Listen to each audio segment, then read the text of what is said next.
Hey BG, just when you think you don't have enough fenders out, there's always room for more.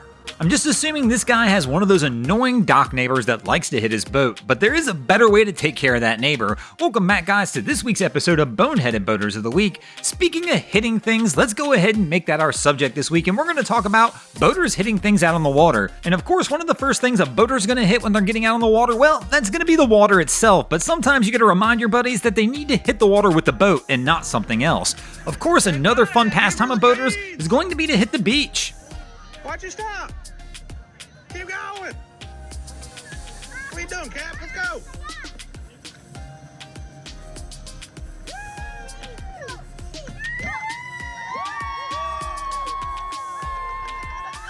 Now this situation at least looks like a coastal situation, so they probably could have waited a little bit for the tide to come in and they would have got the boat out, but they just didn't want to wait. Some people don't have that option. Like here, this is in the Great Lakes. My man sent her a little too hard. He might be waiting a little longer to get this thing off the beach.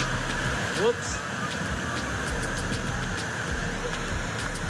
Now, have you ever wondered what it looks like when a boater can't decide if he wants to hit the water or the beach? Looks a little something like this, where you get a little bit of both. I got a feeling our crew's gonna be stuck here for a little while. Might as well pour a beverage and relax. And what better way to have a beverage than in a Drain Plug Mafia tumbler? That's right, 2023 is the year of giving, and we're giving away a tumbler every week. Very simple. All you have to do to be eligible to win, hit the like button now, leave a comment below, and we're gonna pick our favorite comment, and somebody's gonna win a tumbler just like Sea Fisher did this past week. Whole lot easier to get a drink in a tumbler than it is some other ways.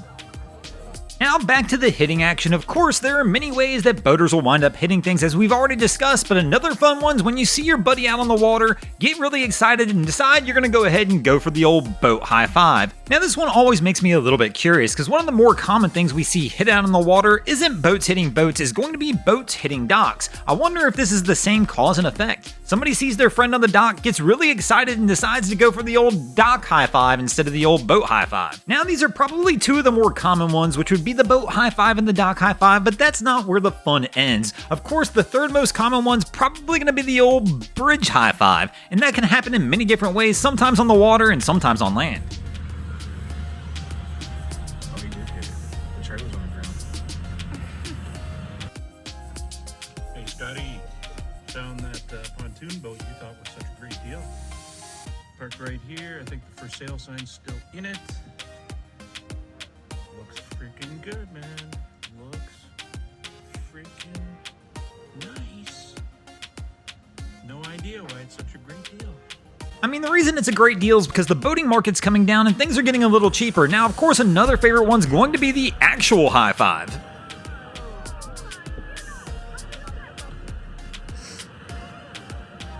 Now this might be one of the wilder high five scenes we'll get into, because I can't tell exactly what went wrong here. I mean, it's not like these guys didn't see each other coming. Surely one of these vessels was able to get out of the way, but they decided to go for the old boat high five anyway. But maybe they decided to do a real high five as well. I gotta imagine there's somebody on the bow of the boat trying to push off the other vessel at some point.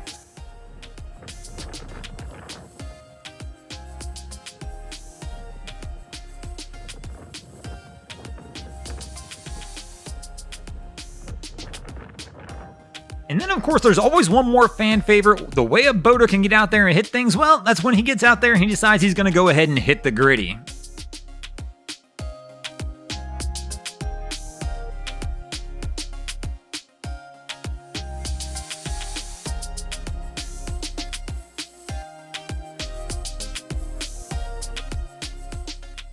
Thanks for watching, guys. I hope you enjoyed this week's episode of Boneheaded Boaters of the Week. If you ever see anything crazy happening out on your waterways, be sure to hit us up on Facebook or Instagram and let us know, and you might see your stories over here. Just like Bill Peterson, Derek Reddick, Don Finlinson, Goose Manning 5, Hayden Wildebrandt, and Adam Coolidge did this week. And if you guys haven't already, go ahead and drop an anchor on the subscribe button here.